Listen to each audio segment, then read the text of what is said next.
Well, hello everyone. It is me, Esther Barku, here to answer and give you my take on one of the most common questions I field, and that is, how do I deflect negative energy, or how do I keep negativity at bay? Now, this is something I am asked weekly, and my answer is always the same. Stand in your power. Stand as the light that you are. The light, the high vibrations of you, fully empowered, deflects negative energy. And if the negative energy comes a-calling, you in full power, full light, are able to face it and transmute it with greater ease. Now let's back up a bit, break down this simple guidance into some points with tips. Okay, so when someone asks me, how do I deflect negative energy? The negative energy could be coming from a person, the collective consciousness, a physical place like a home or a piece of land. It could come from an item like an antique or a piece of art or something brand new that you just bought, but it's holding the energy of the assembler who is engulfed in negative vibes. Okay, negative energy could be a thought form. Thoughts, beliefs, concepts of reality beating at the door of your mind, body, and energy field. It might be a wayward spirit or a low vibration spirit, a curse, or what we call evil. Now, many people, when encountering what they perceive to be negative energy, will cower in fear. They'll go into fear, which gives the negative energy more power. It feeds off of your fear. Fear is its fuel. So tip one, when you encounter or perceive negative energy, do your best to refrain from going into fear. Now, people who are a little bit more consciously and spiritually aware will often invoke white light or an orb of light, Christed light, to surround them. They will use crystals or sage to ward off of negative energy. And there is nothing wrong with using those practices, using those tools. I have all used them myself. But consider this. What happens if you encounter a negative energy, a low vibration? You don't have your crystals with you, no sage in hand. You forget in the moment to invoke white light. What happens then? If you hold a strong belief that you need those things in order to ward off of negativity, it implies that if those items are not present, the crystals, the invocation, the light that you wrap around you, the sage, then you are defenseless against negativity. And that is just not true. What I suggest is that as you are wrapping yourself in white light to ward off this negativity, using crystals, saging yourself, work towards self-empowerment, living and being light, so that your light, that orb of light that is you within and in your auric field, is always there, always in motion, always shining, always receiving the newest and highest light and deflecting negative energy, whether you are conscious or not conscious of it being close by. This is what I teach, and this is how I work with clients on their soul's journey of ascension. Okay, so tip number two, how do I deflect negative energy? You can invoke white light around you. You can use crystals and sage. Those are great starting points. Number three, you can call upon your angels and spirit guides to assist you. They are always with you. And tip number four, work on through spiritual practice and inner work to know who you are as human, as divine being, being the light, and living as the light that you are. Now, what do I mean by knowing who you are as human? Well, knowing you are able and capable and smart enough and good enough and worthy enough to have the ability to perceive negativity and deflect it or command it away. Now, command it away. That brings me to point number 5. I do not consent. I do not consent is a clear and concise statement I often invoke when I encounter a low vibration energy or someone's ideology, belief, behavior, intention that does not align with my own. By declaring I do not consent, I refrain from giving permission, consciously or subconsciously, for that energy, that belief, or otherwise to be a part of me, to stick with me or influence me.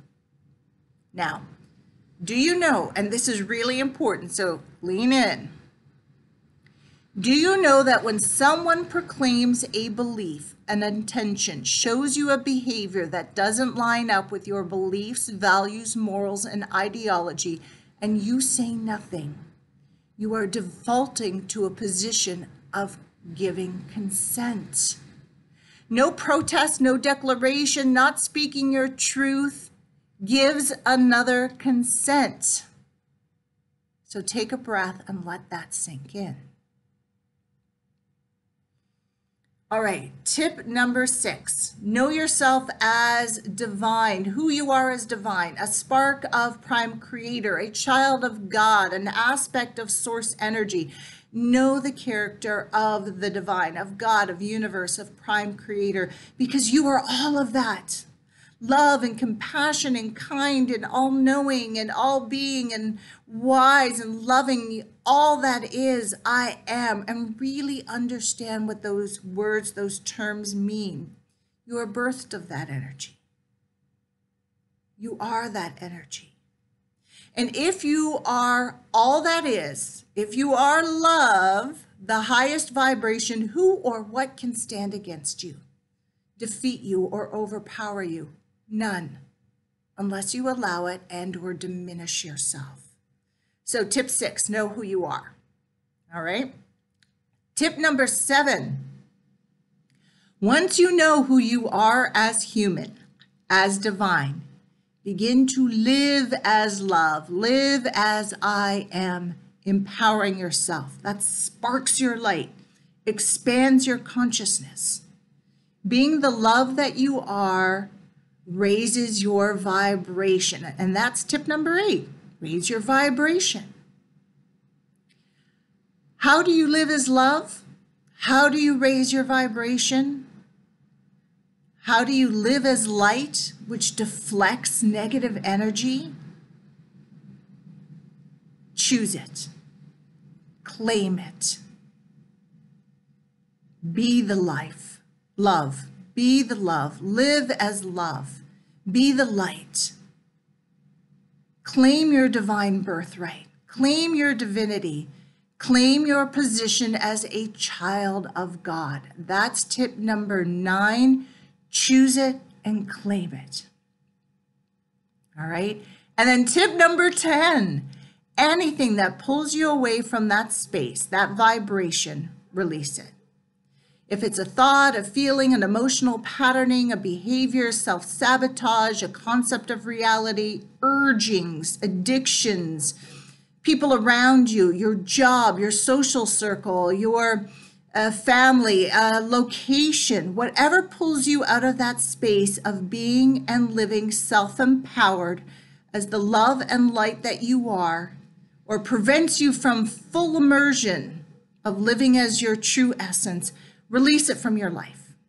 And you can release using whatever techniques you want. I work with clients in personal sessions in a particular way that is super effective. You do what works for you. So there you have it, 10 tips. And what I've just outlined is a step-by-step process for you on how to deflect negative energy from your life. And we've also included some new pieces of awareness for your consciousness. Now, wait a minute. Let's take this one step further to make it really easy for you. How does your personal Merkaba fit into the subject of deflecting negative energy? Okay, so Merkaba, Mer is light, Ka is spirit, Ba is body.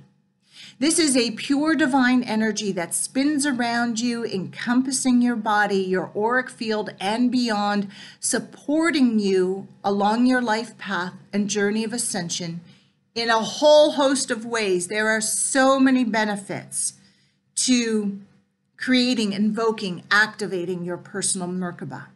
Now, Merkaba is sacred geometry. It's formed by 2 tetrahedrons or pyramid shapes pointing in opposite directions, one pointing up, one pointing down. The pyramid shapes are intertwined, so they're locked together. They spin in opposite directions, creating a three-dimensional image. Now, I've already done a video on Merkaba and what it is, and I'll post the link below for reference. Now, while each person has their own personal Merkaba, this divine energy field surrounding them, often it's not spinning and working optimally from years, decades, lifetimes of living in 3D heavy, dense energies and circumstances. The pressures of life and spiritual pollution diminishes the power and effects of the Merkaba. Thus, the energies, the vibrations, the wisdom, the codes, the possibilities, the benefits of the Merkaba are not fully activated in your field for living as true potential and spiritual connectivity. One of the benefits of activating, or for some rejuvenating your personal Merkaba, is to assist in the deflecting of negativity, negative energy, low vibrations that are coming at you from people, situations, a place, the collective consciousness, an item as thought form. So just imagine for a moment that your Merkaba is fully functioning. It is spinning all around you as a light vehicle. High light, Christed light, pure light in opposite directions around you, and it's spinning fast. Will your personal Merkaba in healthy functioning empower you? Yes. Will it help you to be the light that you are? Yes. Will it assist you in raising your vibration? Yes. Will it help in accessing universal wisdom, your spiritual gifts, talents, and abilities? Of course, yes. Will it raise your vibration and help you to move into living more fully in 5D? Yes and yes. Will it increase your connectivity to God, source, universe? Yes. Will it help you to be more perceptive, intuitive, awake, and conscious? Yes. Will it help you to funnel in new waves of high light, plasma, which is the fusion that it powers up the sun, the moon, the stars, the cosmos, and funnel in photonic light waves? That's the light that works with our body's healing centers on the cellular level to raise you up. Yes. Will it help you as light to light up your light, your power, to deflect and spin away any negative, low vibrational energies?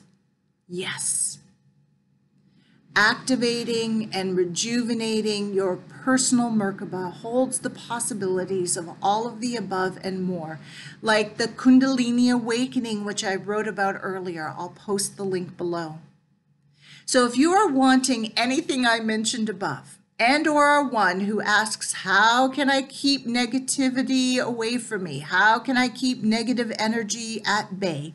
Consider joining me for the upcoming Merkaba activation class, April 11th, 2019. It's an online event with MP3 recording for those unable to attend class live. And yes, the activation is just as effective and potent if you listen live or to the recording. Registration will remain open until an hour before the event. Please register early to ensure you get all of the call information and time. The link for registration is below. And let's empower ourselves in this lifetime, not only to live our very best life, but also to be of the greatest service we can be to the world. Love and blessings to you. See you in class, and journey well.